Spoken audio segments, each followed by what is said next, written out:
Alrighty, hello every folks, and good morning. Welcome to a look back at one of my favorite games. A game that's always been special to me since I first encountered it as a kid. A game that was something of a little bit of a black sheep of the SRPG genre in random ways over the years, and one that I just feel is in general a bit in the underloved category for all of the brilliant stuff that it tried to do. Because many directly compared it with something like Final Fantasy Tactics, and the design, the mentality, the world, everything else that's here spoke to me on a level that frankly even FFT didn't. And a lot of it was due to a lot of coincidences, just kind of based on my personal life and whatever else. But when it comes to FFTA, there's a lot to it that again, I just feel gets a little bit underappreciated. So what I wanted to do here today was take a little bit of a look back at the cool things that this game did with its world, its setting, everything else, as well as a few of the sort of kind of in the background mechanics that I feel deserve a second look. I mean, this is a game that I really hope sees another re-release, maybe sees a remake or something. And I really hope that they ignore the criticisms that they saw along the way on things like the law system and whatnot, because really this game did exactly what it needed to do, and that's a large reason that I want to go over this. So, okay, with that being said, let's go ahead and kind of explore this from two different angles. For one angle, I want to explore it strictly from a new game, just kind of like explore the intro, and then from there I want to explore some of the other world building in general. To explain why this game spoke to me the way that it did, to explain the cool things that it did with its setting and whatnot.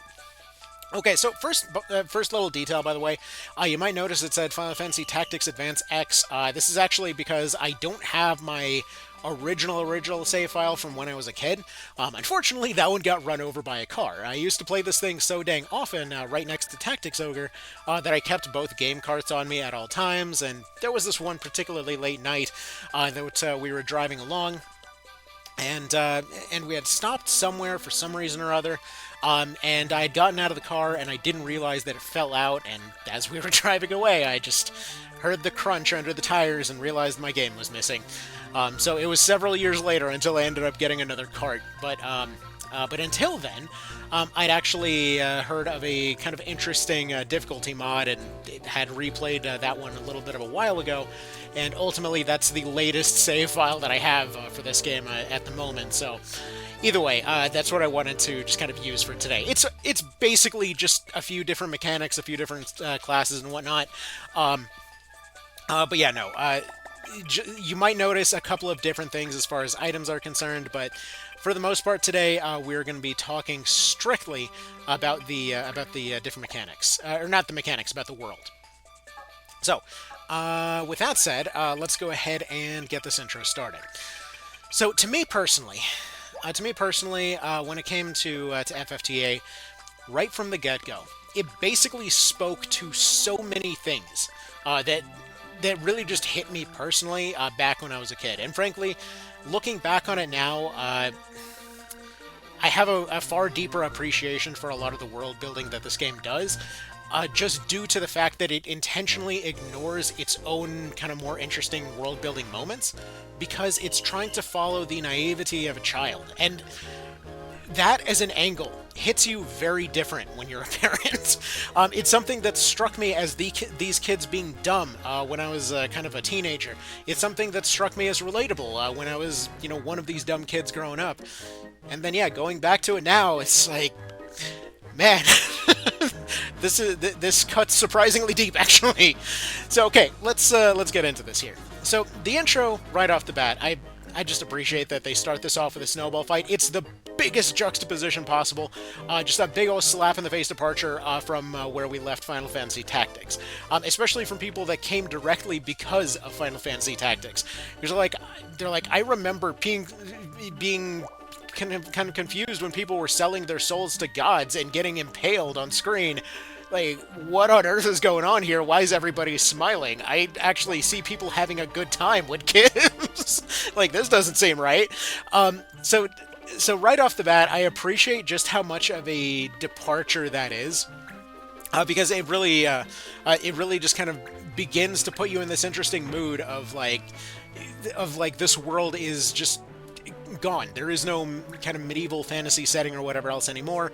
You're just in this new setting, and especially for kids that were around during the 90s, this is a vibe that's sort of like taking you into another world vibe that they loved to use for a lot of GBA games in particular.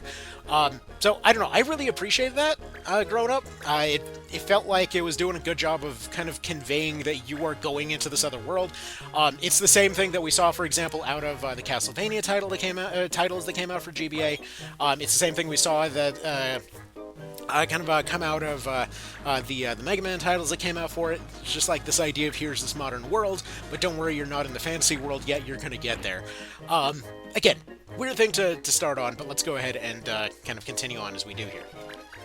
Alright, so as we start, I want to talk about the sort of elephants in the room here, so to speak. So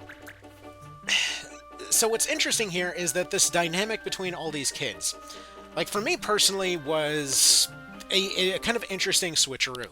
See, grown up, I was the weird, awkward kid with the funky parents that drank too much. So basically, I was mute growing up, and so being able to be this sort of outside perspective on, man, sure sucks to be that guy, let's be someone way cooler, was definitely a nice experience. And what's funny is that you'd think that this would be too oddly specific of a scenario.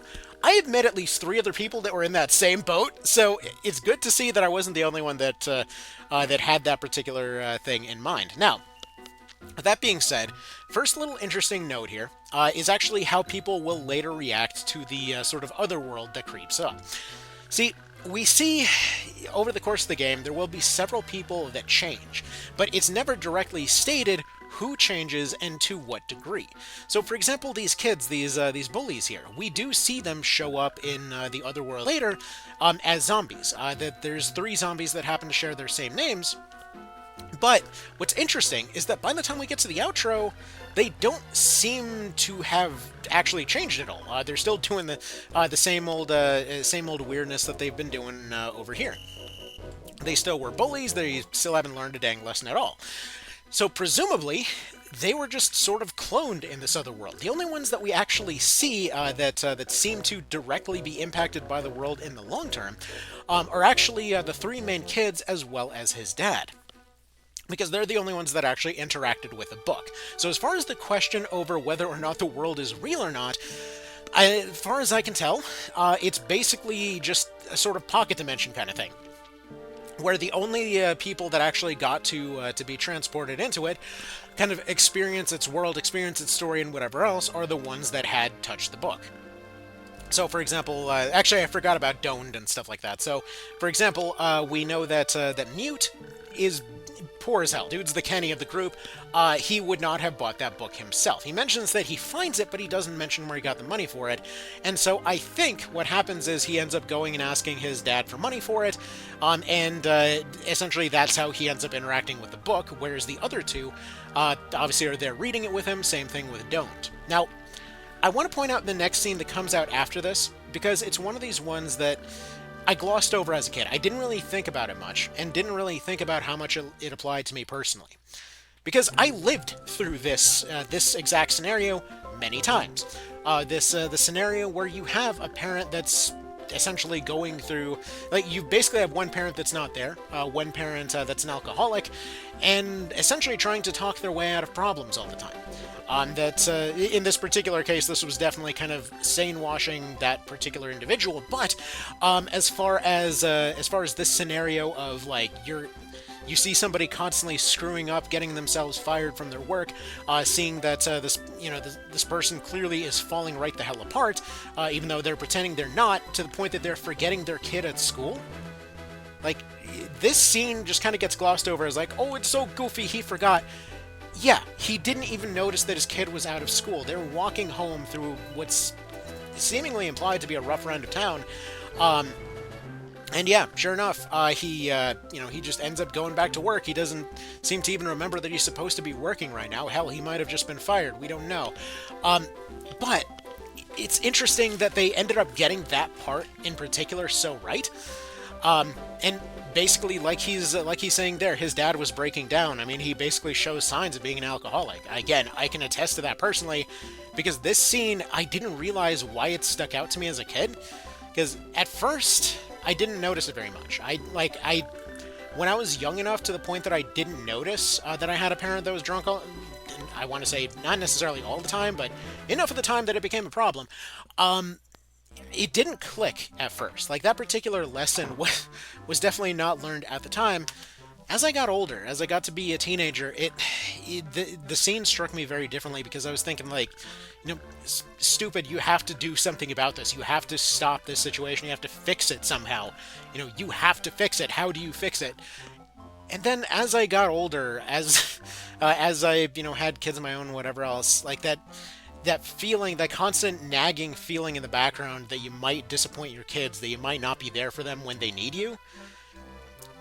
All of these scenes just hit very different at different stages of life, and it's weird that they managed to nail that in a game that seems to give off these kiddie vibes at first. Okay?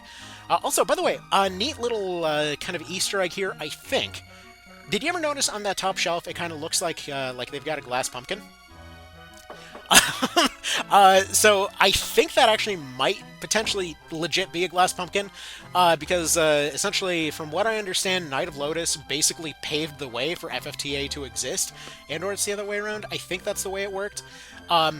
They constantly kind of tag-teamed off each other, but apparently KOL did well enough that FFTA happened, and you can tell because, you definitely feel the higher budget in FFTA, even though KOL is freaking amazing, I gotta say. But I just found that interesting. I don't know if it's a direct nod. To me, it feels like it is. Also, another little note, the hats that we later see on Time Mages, it kind of looks like he's got a gnome that's looking a little bit like that on his shelf, too. Actually, so, okay. I want to point out also that there's a little bit of a red herring in the scene when it comes to Doned. Because a lot of us growing up, when we saw Doned, we're thinking, like, he's the guy that's supposed to be the tearjerker. He's the guy that's supposed to be there, with his disability. We're supposed to feel bad for him. They're making this world seem darker by a disability. And even when I've mentioned FFTA being darker than many folks realize, that particular note comes to mind of, like, oh, somebody having a disability does make the world dark. You're stupid. No, that's what another note that I really appreciate about this. When it comes to Doned in particular, his disability is barely mentioned. His adventure's off in the background. He gets transported to this other world, and he's like, fuck yeah, I got legs, I'm exploring, I don't care, do what you want to do. I'm gonna just show up every now and then. Like, he does not care at all. He's just doing his own thing. And I appreciate that he doesn't actually come up. Like, he's a little bit of a red herring, because you're thinking, like, they're gonna make a bigger deal of it, and no, he's just doing whatever. He's just living his best life. The only ones that actually kind of interact with the world in an important way are the ones that feel like they need to kind of overcome something of their own. So, like, for example, we see with Mute over there, he's trying to overcome the fact that he misses his mom, but he can't talk about it. He's worried about essentially destroying his dad because his dad's already falling apart. And again, as a kid who's lived through that, yeah, that's a real thing. If you've ever seen somebody say that that's not a thing, no, it is 100% a thing that you're worried about, essentially destroying somebody by venting your own feelings and whatever else. I mean, to the point that, like, when I was a kid, I used to have a nickname of Android, because people thought I was kind of robotic for that reason. But that was the thing. It just kind of puts you in this sort of shutdown state that you'll share the stuff that you like, but you're constantly trying to hide the stuff that you don't, So he's trying to overcome that personal trauma here.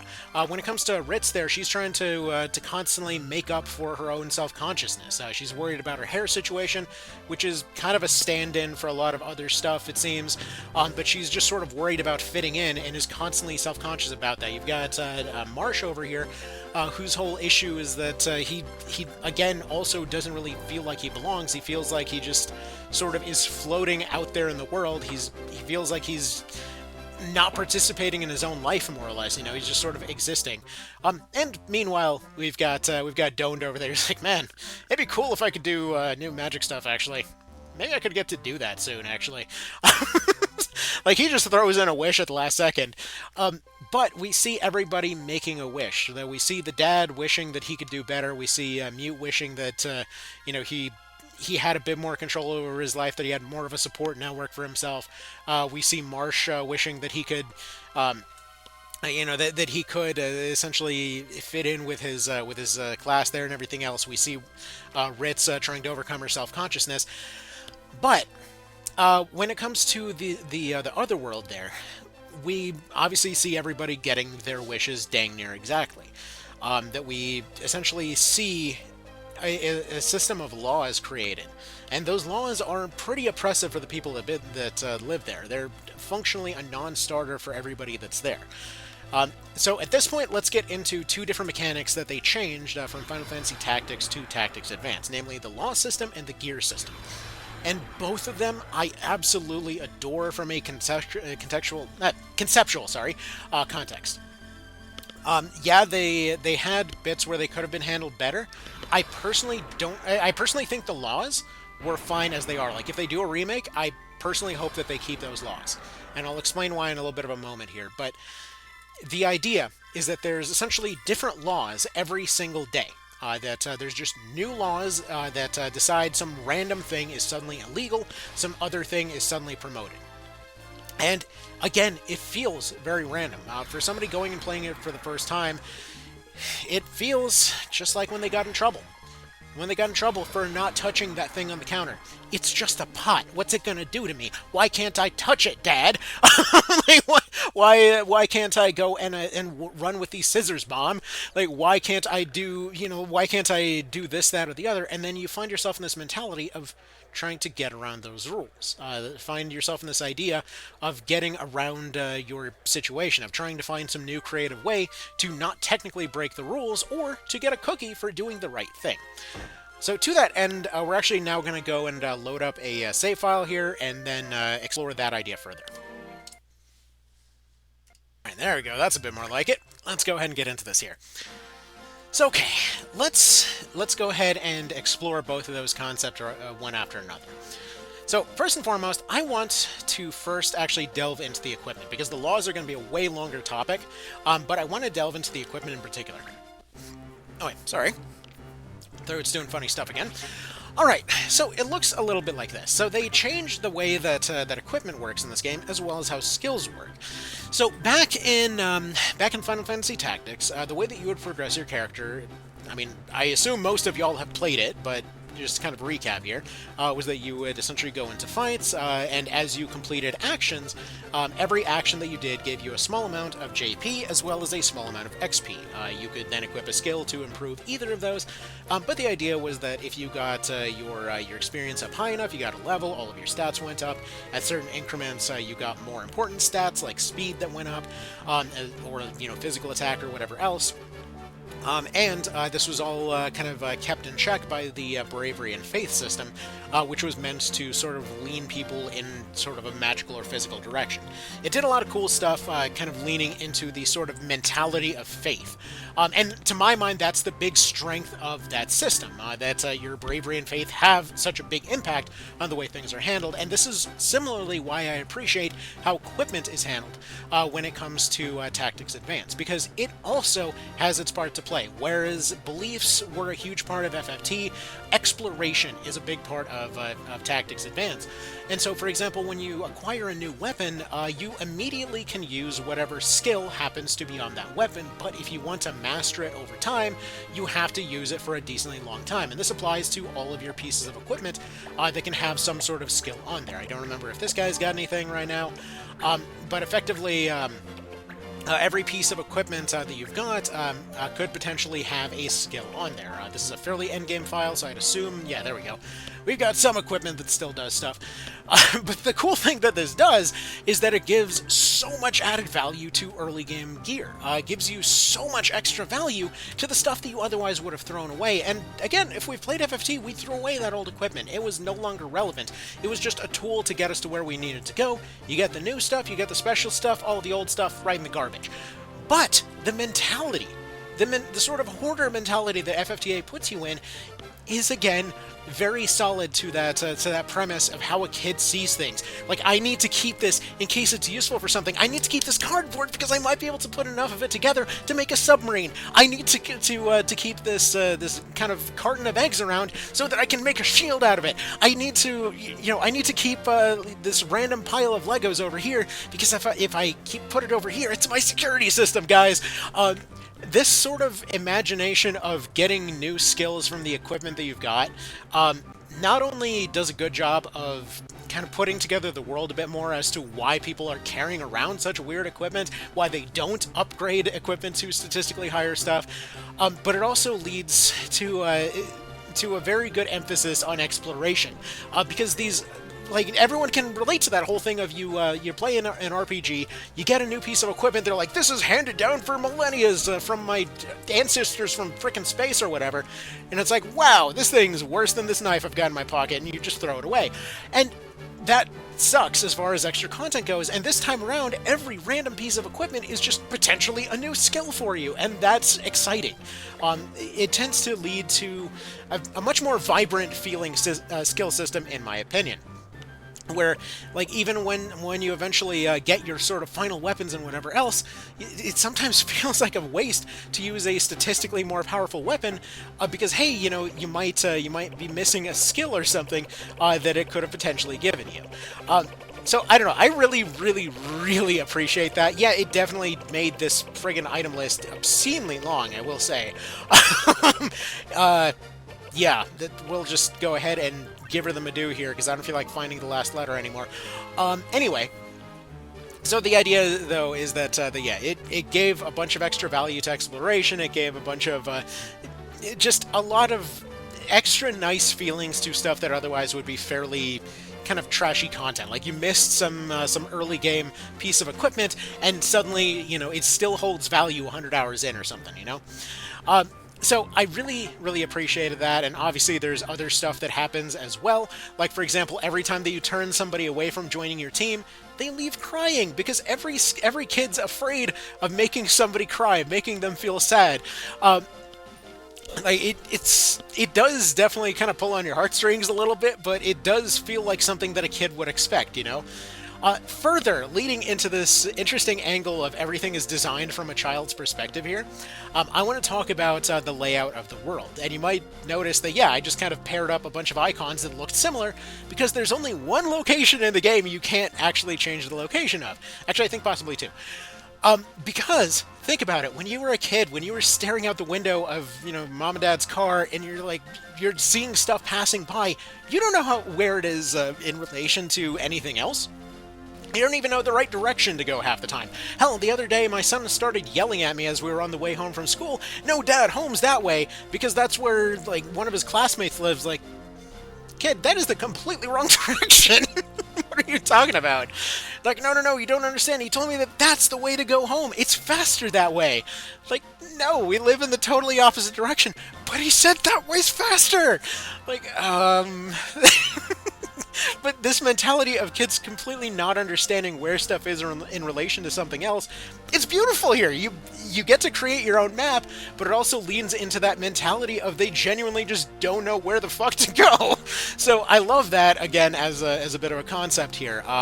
And also, I just like pairing up icons. And yes, sure, the sort of quest mechanic is pretty fun, where you can potentially put locations next to each other, and then they give you rare items early, and that's fun for, kind of specific runs and whatever else. But next, we finally get to the laws, and alright, as far as the laws are concerned, I really, again, appreciate the depths that they went to stick to the gimmick in this one. So for those that have never experienced Tactics Advance, the laws are a little bit like this. Every time that you go to a new location, like let's say right now, currently, we cannot damage animals, we cannot steal, and we cannot summon.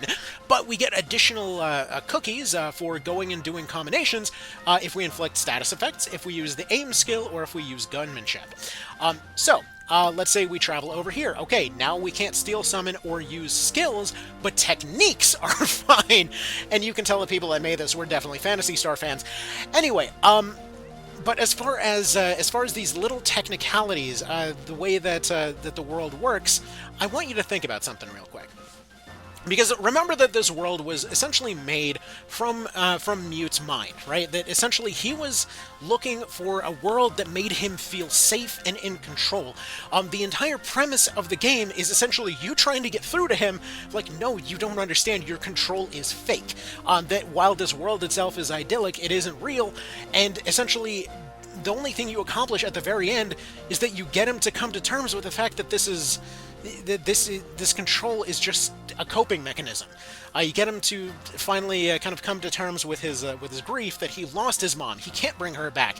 His dad is not in control of the world, and that's exactly what we see here with the Queen essentially coming back, constantly being there to give him a hug whenever he's feeling sad, constantly there to comfort him.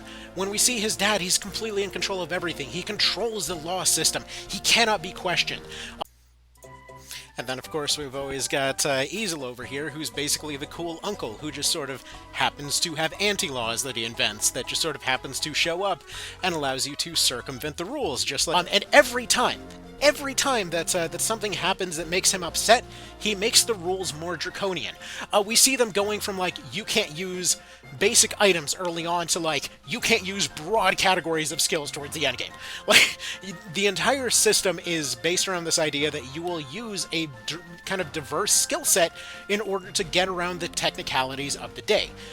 And again, look at this from a child's perspective. He's upset. His parent wants to protect him. And so the parent, what does a parent do from a child's perspective?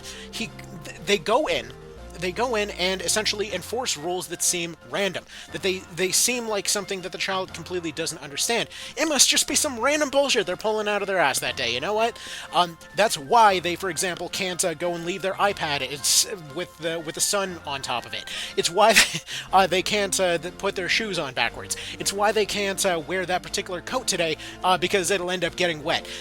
They don't understand the context. All they understand is, this is bad, this is good, I guess it's just something random every day, because they don't have context for it. And this is exactly what this law system does. Early on, it's just one random thing you can't do per day, one good thing that you get rewarded for doing a day. And as you carry on, again, as he gets more stressed out, he demands that more... He basically throws more and more of a tantrum that his dad responds to, putting in more and more draconian rules, because... you know, that's essentially how they see kind of those parental stakes escalating. That they see more stuff taken away. You know, hey, you went and you hit your sister, you're going to be grounded for a day. Okay, you hit her again, you know what, no. You are grounded for a week, like, we're not talking about this. You are going to be doing chores all freaking week to get that stuff back. You know, that kind of stuff. And that's essentially how we see the law system working here, too, where if, for example, somebody goes and uses the hunt command, let's say, right? And they use the hunt command and they get a yellow card, which means that they might get something taken away from them. They might end up losing some of their experience for the day, some of their skill points.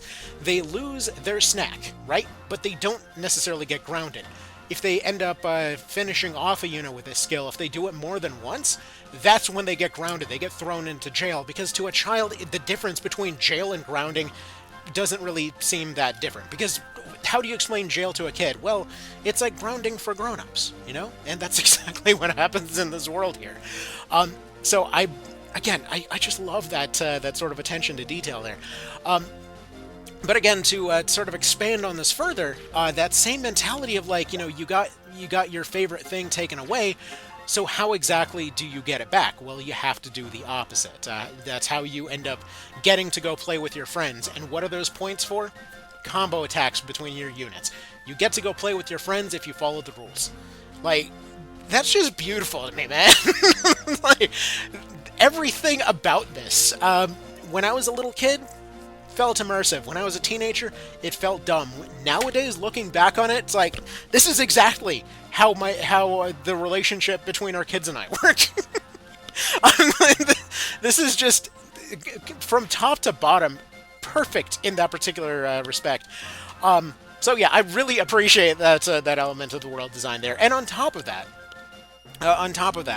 the idea that it's specifically his dad that's in charge there, specifically his dad that's been given this control, this level of kind of control over everything, the sort of illusion that his dad can do something about his situation. And even once we get to the outro of the game, we don't necessarily know for sure that he really will be able to kind of get past his grief or whatever else. We assume that he will. We assume that he's been through this other world and whatever else. And we do eventually see Mute serving as a teacher in the sequel. But he does actually still have the book, interestingly enough. So it's a question over whether he really gets over everything that happened here. But yeah. So yeah. As far as the world is concerned for this game, a lot of the kind of maps and side quests and whatever else are going to kind of have similar stuff too there. Let's see if we can go ahead and see if we can find some of the missions and things. Alright, actually, first one that I wanted to look at here, because I didn't cover the Jagds. This one actually reminded me a lot of a conversation I had with my dad when I was a little kid. See, when it comes to the Jagds, the Jagd system works a little bit like this. So, essentially, there's a couple of maps in the game that are completely lawless. So, what we talked about earlier about all those laws being enforced, remember also that it is Mute's dad running it. Because what's one of those things that every parent tells their kids about the law? The law is there to keep you safe. It's there to keep you protected. They're there to watch out for you, right? Obviously, look, political situations over the years have changed a bit. There's more nuance to this, but you get the idea, right? Basically, one of the first things that we teach kids is, like, obey the law. It's there to keep you safe. And the Jagds are effectively the ghettos of this world. And I remember specifically that, like, when I was talking to my dad, you have to realize the guy came from Eastern Europe. There was a constant undertone of, like, of attempting to kind of, I guess you could say, get over a lifetime of racism and stuff there. So, like, occasionally they would just say racist stuff and then try to walk it back. But as far as ghettos went, like, that was one of those things that they were always sort of unabashedly always unable to sort of work their way past. And that's effectively what's going on with these Jagds here as well. Because I remember one of the things he would tell me when I was younger there was like, why exactly can't we go to that spot? Why is it that people are saying it's scary? He was like, that's where the people that don't follow the law live. And I mean, he granted phrased it differently, but that's more or less what came across there. And I've heard other parents describe it in a similar manner.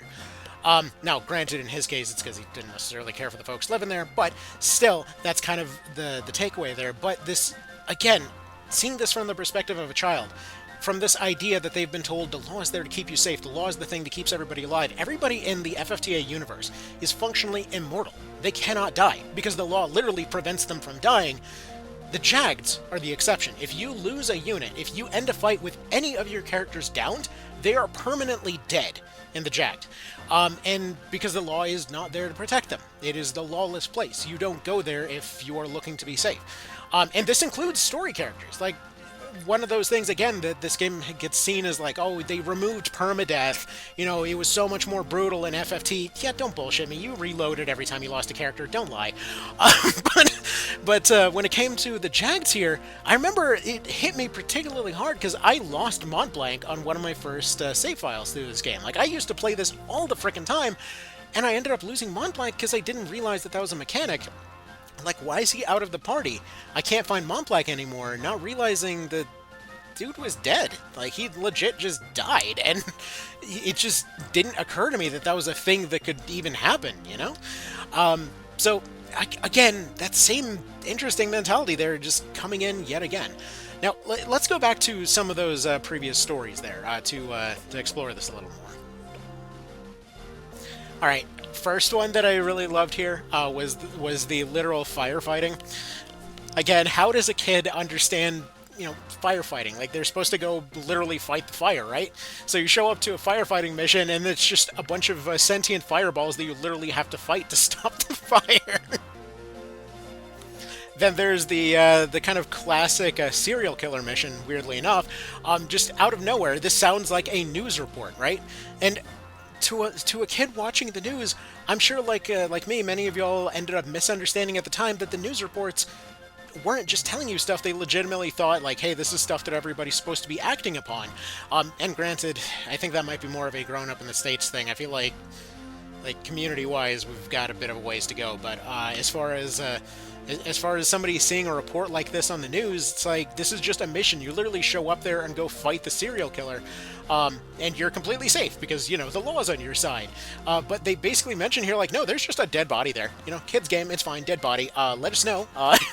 Let us know if you see anything. It's fine. That people will have over how weather works. Like, oh, it can't just be snowing off the mountain. There's just a wizard up there going and making everything all frosty. Or how exactly does babysitting work? Well, clearly, when you're taking somebody out into the wild, you got to go fight off all the wolves, right? So, yeah, you know, we're going to have lunch. We're going to have packed lunches. Also, you're going to have to fight some wolves. But it's fine. Go take the kids to play. Or if anybody ever heard of news stories of people arresting peeping Toms back when, especially if they grew up in Florida. Oh my goodness, thinking back, there was some weird stuff that would pop up on the news. Thank goodness I at least don't think there's a mission in here about randomly hearing on the news that a bunch of people got arrested for having a furry orgy in the park. Anyway, so yeah, like, oh, some guy has an Araman eye, so he's basically got a bunch of sentient eyeballs flying around just sort of trying to peep on people. Or this is one that I've seen people try to whitewash the situation before. Let me explain. If you happen to have chickens and you're in a kind of suburban setting, realistically, nobody's stealing your chickens. That's code for, yeah, the raccoons ended up getting in and decapitated some of them and sucked out their dang blood and stuff. They didn't exactly get stolen. Any darn ways. Moving on. Or if you ever happen to have any relatives that ever disapproved of a particular match for any of their relatives, save my son, he's been out ever since he married that girl, and the other day I saw her turn into a snake and bite him. We all have that one relative. Oddly specific. Like, this dude ends up getting his face cut in a duel, but the mission is to basically keep him to keep his scar from healing because he thinks it looks cool. And of course, who hasn't ever had those ideas that clearly you have to call in for help, and somebody has to come in and reply if you happen to lose your perfume or something. That it's not just for the kids to come in. Also, this one over here, I always choose to believe is a reference to FFT, because they need to open the sluice gates. And if you ever wonder how safe this world is, help wanted, bodyguard. I witnessed a crime and now must appear in court. Please protect me until the day of the trial. Oh yeah, there's even some more oddly specific ones. My son is so overweight he can hardly move. Someone get him out of his room. I don't care how you do it. I feel like I've heard somebody say that before. But yeah, no, that's the thing. You can just keep on going and going and going, and the amount of tiny details in here is really something else. But again, that mentality always consistently remains true. That mentality that all of this is just essentially a warped world seen from a child's perspective. That the world itself is not really that unusual if you look at it when you're going back after you've gotten some years under your belt. But back when you were a kid, it seemed very immersive. Back when you were in your edgier years, it probably seemed kind of dumb and childish, but you really should revisit FFTA at some point. The world building, the sort of little details that are in this world, the way that it's all put together, it's really a thing of beauty. And to my mind, I just don't think that this game gets the love that it really deserves. Again, for all these various reasons. So yeah, that's kind of about that. So that's kind of the look that I wanted to take back, to take and kind of look at this game here today. I mean, I'd never even got into the snow. Okay, last story about the snow. Because I grew up in Florida, okay? I grew up worrying about snakes. I grew up watching cranes eat those snakes. Grew up hating mosquitoes. Grew up hating the heat. Loving running from air conditioning box to air conditioning box, as the priest that used to... the one priest I actually liked at our school used to say. Not school, actually. The one church that didn't turn out to have a messing with a kid scandal. Yeah, no, as far as the heat, the cold, everything else went, for me personally, Snow was the sort of mystical, magical thing that I would never run into. It was this thing that was just sort of out there, so far away that I would never see it. I would never experience it. It was just something that I would only see in just kind of see in my imagination through pictures or through reading the Harry Potter books or reading the Redwall series. Like I remember reading the Long Patrol when I was a kid and just imagining what it was like to be in the snow, having no idea what the snow was actually like. Imagining it being way more pleasant than it really is. But either way, the the idea of snow was just purely magical to me as a kid, and one of the lines that they have early on in that intro is one where they specifically turn to Marsh and they're like, "You're from a warmer place, aren't you? You're not used to this cold, are you?" I'm like, "Yeah, that's me!" I don't know what snow is. But there was specifically one time when I was younger that I was taken to go see a relative up in Maryland, and this was during the winter, and I got to see snow for the first time, and that mess was magical, and was basically right before this game came out. And I just remember that sticking with me the whole time when I felt snow for the first time. And so every time that I saw that cutscene, that I saw that initial cutscene, because I used to play this game over and over and over and over and over and over and over. Same thing with Knight of Lotus, same thing with like Pokemon Ruby and stuff like that. I mean, the GBA was basically attached to my hip at all times.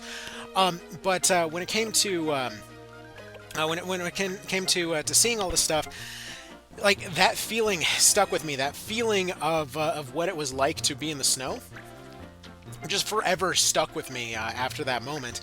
And I kept feeling that every time that I would later come back to it. You know, so for me personally, it was just a very kind of special experience. You know, it just. It was magical. Again, it was just like you get a very particular feeling. I'm sure for any folks out there that maybe have been through something similar, you can hopefully relate. But yeah, I really really enjoyed that. But yeah, so it's one of many reasons that this game's always kind of stuck with me, not only for nostalgia, but for a lot of the little stuff in the background.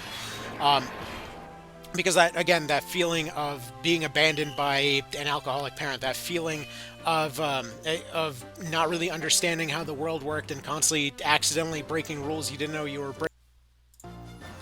So one more note that I just kind of want to wrap this up on.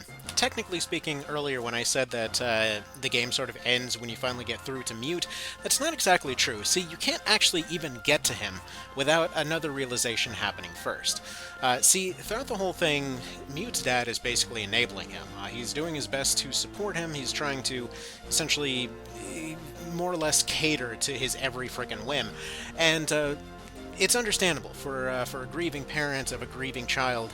You want to do everything you can to make them feel better, but at a certain point, there's a sort of certain breaking point at which the real only positive way forward is to break that cycle, is to stop going down that particular road, and that's actually what we end up seeing with Sid there.